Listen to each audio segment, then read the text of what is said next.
আজি গুণোৎসৱৰ সেকেন্ড পৰ্যায়ৰ সেকেন্ড দিনা গুণোৎসৱ। আজি মই 2244 নম্বৰ 2244 নেতাজী বিদ্যাপীঠত গুণোৎসৱৰ এক্সটাৰ্নেল লেবৰেটৰ হিচাপে কাম কৰি আছোঁ। মোৰ ফকেগ্ৰাম কলেজৰ মই এছ'চিয়েট প্ৰফেচৰ।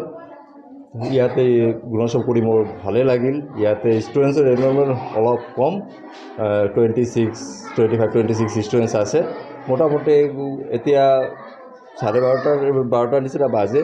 মোটামুটি গুণোৎসৱ ৰিডিংটো হোৱা নাই, অনলি এক্সটাৰ্নেল ইটো হৈছে, মানে ইহঁতৰ চলি আছে। আৰু ক্লাছ 4ৰ ৰাইটিংটো হৈছে, ক্লাছ 4ৰ ৰাইটিং অলপ বাকী আছে।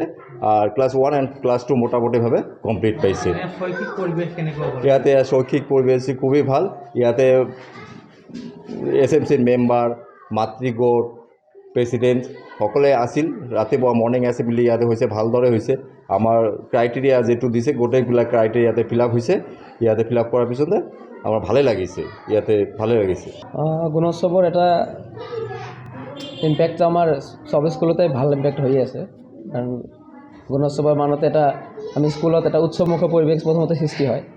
তাৰপিছত গুণগত মানটো যাৰ কাৰণে আমাৰ গুণগত মান উন্নত কৰাৰ কাৰণেই পাইছে।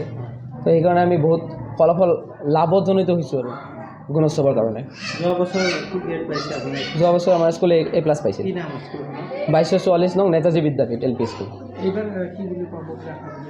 আশা মানে মই ডেফিনেটলি বুলি ভাবিছোঁ আৰু A+ পাম বুলি। এতিয়া বাকী ষ্টুডেণ্টক সেনেকৈ প্ৰিপাৰেশ্যন কৰাইছোঁ, তেখেতেও পাৰিব বুলি কৈছে।